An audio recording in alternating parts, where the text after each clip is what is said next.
भाइयों बहनों,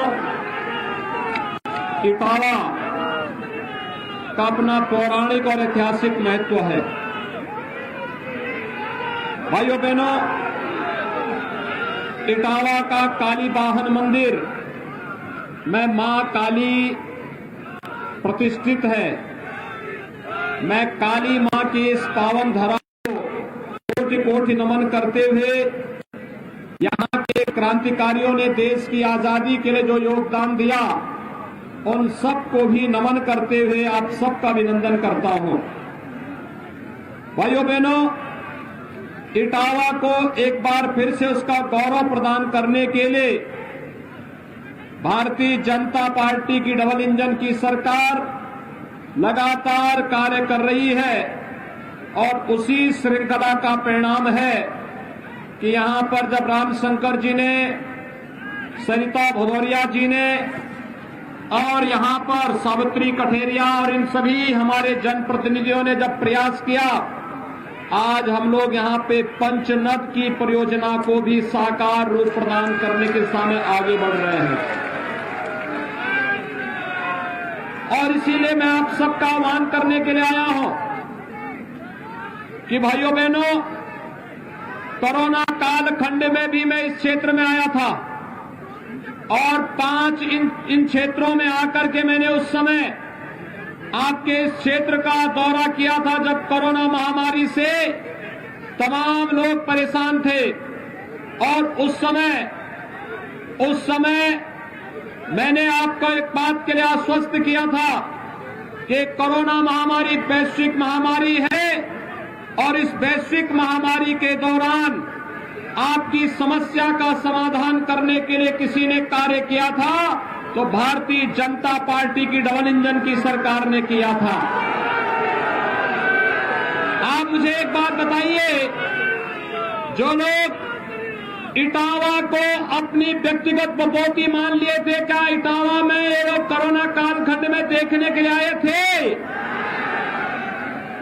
कभी किसी ने हालचाल लेने का प्रयास किया? तो भाइयों बहनों, इनसे उम्मीद क्या करते हैं फिर आप? इनसे कोई उम्मीद करते हैं क्या? देखिए, ये लोग केवल इटावा के नाम पर 5 साल पहले क्या स्थिति थी आपको कुछ जानकारी है ना? भाइयों बहनों, 5 साल पहले बेटियां सुरक्षित नहीं थी, व्यापारी सुरक्षित नहीं था, सरेआम बमबाजी होती थी, गुंडा टैक्स वसूली होता था, अराजकता चरम पर थी और केवल एक खानदान की ही सब कुछ बपौती बन करके रह गई थी। जिस जमीन और जिस संपत्ति की उन्होंने इशारा किया, शाम को उस गरीब को वहां से उजाड़ करके और उस संपत्ति को अपना बनाने का ये लोग कुत्सित प्रयास करते थे। भाइयों बहनों, इसीलिए हमारी सरकार में आने के बाद सबसे पहले बेटियों की रक्षा के लिए एंटी रोमियो स्क्वाड का गठन किया और फिर हमारी सरकार में आने के बाद एंटी भूमाफिया टास्क फोर्स भी बनाया है। एंटी भूमाफिया टास्क फोर्स गरीबों की संपत्ति को, गरीबों व्यापारियों की संपत्ति को, किसानों की भूमि को जो अवैध रूप से कब्जा करेगा, उस कब्जे से मुक्त कराकर लोगों को भरपूर सम्मान देकर के उनकी संपत्ति उन्हें वापस कराने का कार्य कर रही है। और मुझे बताते हुए प्रसन्नता है, पूरे प्रदेश में वर्तमान में हमारी सरकार ने 64,000 हेक्टेयर भूमि को कब्जे से मुक्त करवाने का कार्य किया है। और यही नहीं, माफिया और अपराधियों की 2,000 करोड़ रुपए से अधिक की संपत्ति को जब्त करने का काम भी किया है। भाइयों बहनों, वर्तमान में पूरी दुनिया इस सदी की सबसे बड़ी महामारी का सामना कर रहा है। कोरोना महामारी इस सदी की सबसे बड़ी महामारी है। दुनिया के अंदर लाखों लोगों की मौत हुई है, लेकिन भारत के अंदर यशस्वी प्रधानमंत्री मोदी जी के नेतृत्व में जीवन और जीविका दोनों को बचाने का उत्तम कार्य हुआ है। जीवन को बचाने के लिए फ्री में टेस्ट, फ्री में उपचार, फ्री में वैक्सीन। कितने लोगों ने वैक्सीन ले ली है यहां पे? वैक्सीन लेने वाले इटावा में भी 100% लोग हैं। अभिनंदन आपका। लेकिन भाइयों बहनों, जो लोग वैक्सीन के बारे में दुष्प्रचार कर रहे थे उनका क्या होगा? ये वैक्सीन ने कोरोना से बचाया है ना? तो फिर जो आपके संकट का साथी है वह आपका सच्चा साथी है, शेष तो अवसरवादी है। और इसलिए मेरी आप सबसे अपील है, ये समाजवादी पार्टी के लोग, ये वंशवादी लोग उस समय एक बात कहते थे, ये कोरोना वैक्सीन नहीं, ये मोदी वैक्सीन है, भाजपा वैक्सीन है, इसको नहीं लेंगे। आज उनको बताने की आवश्यकता, ये मोदी वैक्सीन और बीजेपी की वैक्सीन ने ही जान बचाया है, इसलिए वोट भी बीजेपी को ही पड़ेगा। क्या बोलेंगे? वोट भी बीजेपी को बोलेंगे। सभी लोग सहमत हैं? भाइयों बहनों, एक बात और मैं बताता हूं। भाइयों बहनों, इससे पहले जब भी महामारी आती थी, बीमारी से के साथ साथ ज्यादा मौतें होती थी भूख से। आप देख रहे होंगे डबल इंजन की सरकार है, महीने में 2 बार राशन मिल रहा है ना? मिल रहा है ना? हर गरीब को बताएंगे ना? जब सिपाही खानदान यहां पे शासन करता था तब भी राशन मिलता था क्या? तब तो इन्हीं के लिए, पेट के लिए पूरा नहीं होता था, पूरा प्रदेश खा जाते थे। तब भी ऐसे ही करते थे, नौजवानों को नौकरी नहीं मिलती थी, किसानों का ऋण माफ नहीं होता था, और भाइयों बहनों, बेटियां सुरक्षित नहीं थी, व्यापारियों के ऊपर बमबाजी होती थी। अब तो प्रदेश के अंदर कर्फ्यू नहीं लगता है, अब तो कांवड़ यात्रा निकलती है, धूम धड़ाके के साथ कांवड़ यात्रा। और भाइयों बहनों, यही नहीं, अब कांवड़ यात्रा के साथ साथ पहले 2017 के पहले व्यापारियों पर, किसानों पर बमबाजी होती थी, अब तो कांवड़ यात्री निकलता है, हर हर बम बम का नारा लगाते हुए निकलता है। बम मारने वाले चले गए अब दूसरे लोग की यात्रा में। आज प्रदेश में अपराध नहीं, बेटियां सुरक्षित हैं। कोरोना भी प्रदेश के अंदर कर्फ्यू नहीं लगा पा रहा है, क्योंकि सरकार आपके साथ खड़ी है। भाइयों बहनों, मैंने कोरोना कालखंड में 2 बार इटावा का दौरा किया था, और मैं धन्यवाद दूंगा, उस समय भी आपके सांसद रामशंकर कठेरिया जी और आपकी विधायक यहां पर श्रीमती सरिता भदौरिया जी पूरी मजबूती के साथ जनता की जान को बचाने के लिए पूरी ताकत लगाए थे। उनके साथ उस समय विधायक भर्तना सावित्री कठेरिया भी बेचारी मेहनत कर रही थी।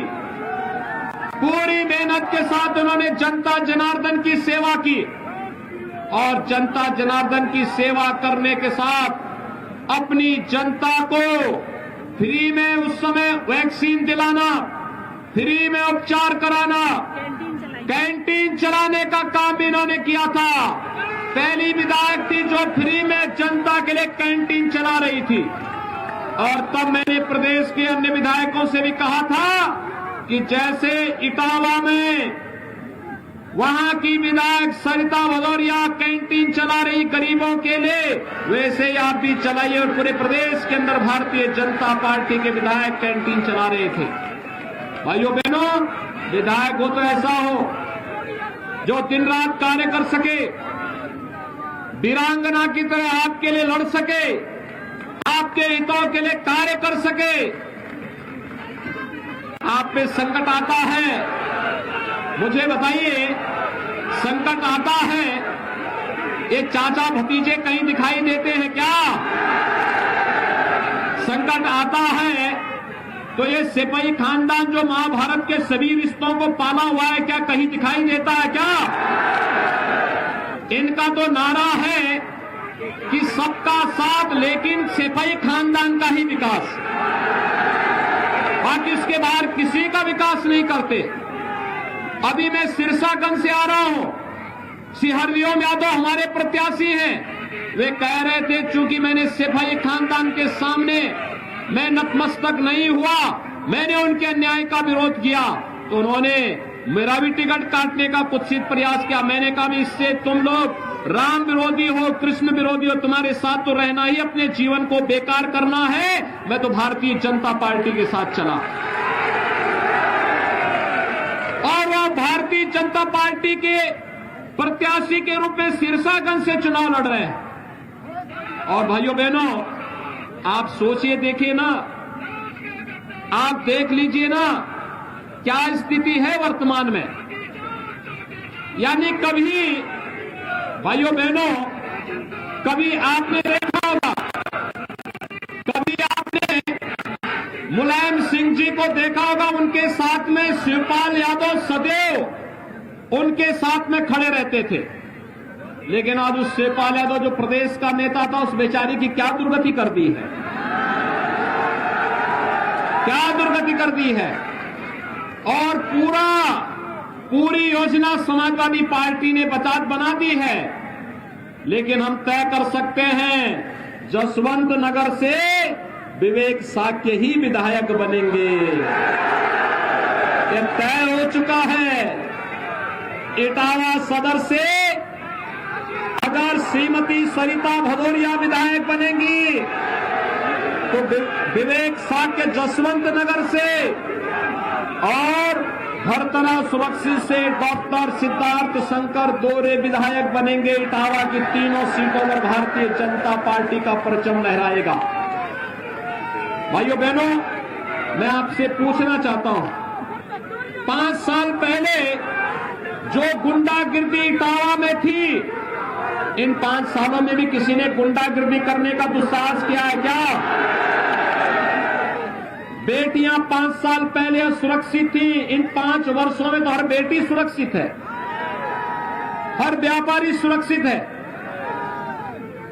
हर ओर। आप याद करिए, जब यहां बाढ़ आई थी, क्या तब भी सिपाही खानदान हालचाल पूछने के लिए आया था क्या? तब भी हमारे सांसद, हमारे विधायक, हमारे पदाधिकारी आए थे, या फिर मैं स्वयं आया था?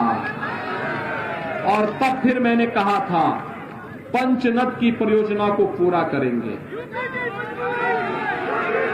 भाइयों बहनों, पंचनद की परियोजना पूरी नहीं होगी, यहां पर पर्यटन का एक उत्तम केंद्र भी विकसित होगा। जहां पहले भय और दहशत होता था, वहां पर लाखों पर्यटक आएंगे, यहां के हजारों नौजवानों को रोजगार और नौकरी मिलेगी, और साथ साथ खेत के लिए पानी मिलेगा, और पीने के लिए भी शुद्ध पेयजल हर घर नल के रूप में आपके घर घर पानी जाएगा। ये काम तो समाजवादी पार्टी भी कर सकती थी, लेकिन भाइयों बहनों, इनके पास विकास का एजेंडा नहीं था, ये विकास नहीं कराना चाहते थे। मैं थोड़ा आपको बताऊं कि आपके यहां किस रूप में इन्होंने शोषण किया था। भाइयों बहनों, आज इटावा को हम बुंदेलखंड एक्सप्रेसवे के साथ भी जोड़ रहे हैं। बुंदेलखंड एक्सप्रेसवे से जुड़ने का मतलब, अगर इटावा से आपको चित्रकूट जाना है तो भाइयों बहनों मात्र 2 घंटे की दूरी में आपको चित्रकूट की यात्रा पूरी हो जाएगी। यही नहीं, डिफेंस कॉरिडोर का लाभ भी आपको प्राप्त होगा। समाजवादी पार्टी की सरकार यहां के युवाओं के जीवन के साथ खिलवाड़ करके उनके हाथों में तमंचा पकड़ाती थी, और हमारी सरकार इन नौजवानों को पुलिस और सेना में भर्ती करके जब डिफेंस कॉरिडोर में तोप बनेगी तो यही का जवान उस तोप पर बैठ करके जाएगा, भारत की सीमाओं पर जाकर के भारत की सीमाओं की रक्षा करेगा। भाइयों बहनों, आप सोचिए, समाजवादी पार्टी की जब सरकार आई थी तो समाजवादी पार्टी की सरकार ने पहला काम क्या किया था? आतंकवादियों के मुकदमों को वापस लिया था। और भारतीय जनता पार्टी की सरकार आई, क्या किया? किसानों का ऋण माफी। आपके इटावा जनपद के 43,000 से अधिक किसानों का ऋण माफ हुआ था, 43,000 से अधिक किसानों का। और भाइयों बहनों, प्रधानमंत्री किसान सम्मान निधि में 2.5 लाख किसान 6,000 रुपए सालाना, प्रधानमंत्री किसान सम्मान निधि में 6,000 रुपए सालाना यहां प्राप्त कर रहे हैं। आप भाइयों बहनों, मुझे आप सबको बताते हुए कि अकेले इटावा जनपद में प्रधानमंत्री आवास योजना के माध्यम से भाइयों बहनों 11,000 परिवारों को एक मकान मिला है। 11,000 परिवारों को एक आवास मिला है। और यही नहीं भाइयों बहनों, इटावा जनपद में 11 लाख से अधिक लोगों को कोरोना कालखंड में महीने में 2 बार फ्री में राशन की सुविधा का लाभ आज भी प्राप्त हो रहा है। हम तो इटावा जनपद के हर नौजवान को स्मार्टफोन और टैबलेट दे रहे हैं। भाइयों बहनों, 200 से अधिक नौजवानों को हम यहां दे चुके हैं। हमने तय किया है प्रदेश के 1 करोड़ यूथ को टैबलेट और स्मार्टफोन उपलब्ध कराएंगे। टैबलेट और स्मार्टफोन समाजवादी पार्टी नहीं चाहती कि युवाओं को ये मिले, और इसीलिए उन्होंने चुनाव आयोग को कंप्लेंट की है।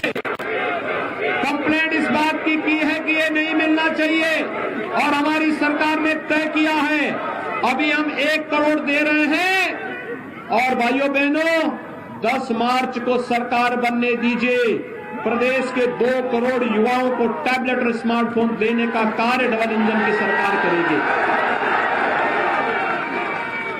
भाइयों बहनों, समाजवादी पार्टी की सरकार ने वृद्धजनों की पेंशन बंद कर दी थी, विधवा महिलाओं की पेंशन बंद कर दी थी, दिव्यांगजनों की पेंशन बंद कर दी थी। और आज प्रदेश के अंदर 1 करोड़ वृद्धजनों को, विधवा महिलाओं को, दिव्यांगजनों को 12,000 रुपए पेंशन की सुविधा हम दे रहे हैं। और अगर मैं इटावा की बात करूं तो भाइयों बहनों, 11,300 से अधिक दिव्यांगजनों को, 62,600 से अधिक विधवा महिलाओं को और 39,200 से अधिक वृद्धजनों को हम लोग 12,000 रुपए सालाना पेंशन की सुविधा अकेले इटावा जनपद में उपलब्ध करवा रहे हैं। भाइयों बहनों, एक और गांव का विकास करने वाली, किसानों के अंदर खुशहाली लाने वाली, नौजवानों को रोजगार देने वाली, हर एक चेहरे पर खुशहाली ला करके प्रत्येक को सुरक्षा प्रदान करने वाली भारतीय जनता पार्टी की डबल इंजन की सरकार है। और दूसरी तरफ केवल अपने विकास पर ध्यान देने वाले ये परिवारवादी, वंशवादी सिपाही खानदान है, जो भाइयों बहनों किसी का विकास नहीं होने देता है, जिन्होंने गुंडागिरी दी, अराजकता दी, अव्यवस्था फैलाई। और आज मैं आप सबसे अपील करने के लिए आया हूं, भाइयों बहनों, आज उत्तर प्रदेश की जो पहचान सुरक्षा की बनी है, गरीब कल्याणकारी योजनाओं की बनी है, विकास की योजनाओं में उत्तर प्रदेश नित नए प्रतिमान स्थापित कर रहा है। उत्तर प्रदेश आज देश की नंबर 1 अर्थव्यवस्था बनने की ओर अग्रसर है। इस पर आप सभी लोगों का आशीर्वाद एक बार फिर से भारतीय जनता पार्टी के लिए आवश्यक है। और भाइयों बहनों, अगर इटावा के तीनों सीटें भारतीय जनता पार्टी जीतती है तो मान करके चले कि पूरे प्रदेश में भारतीय जनता पार्टी पहले 2 चरण के चुनाव में प्रचंड बहुमत के साथ सरकार बनाने की ओर अग्रसर है। हर व्यक्ति कह सकता है। और भाइयों बहनों, अगर इटावा सदर, भरतना और जसवंत नगर इन तीनों सीटों पर भारतीय जनता पार्टी के प्रत्याशी चुनाव जीतते हैं तो मान करके चलिए कि 325 सीट भारतीय जनता पार्टी पूरे प्रदेश के अंदर चुनाव जीत जाएगी। 325 का मतलब एक मजबूत सरकार। और आप मजबूत सरकार प्रदेश के अंदर चाहते हैं ना? सभी लोग सरिता जी को, विवेक साक्य को और डॉक्टर सिद्धार्थ शंकर दोहरे को भारी बहुमत से विजयी बना के भेजेंगे। दोनों हाथ ला करके बोलो मुझे, जहां तक मेरी आवाज जा रही है, दोनों हाथ ला करके बोलो भारत माता की, भारत माता की, भारत माता की। आइए सर।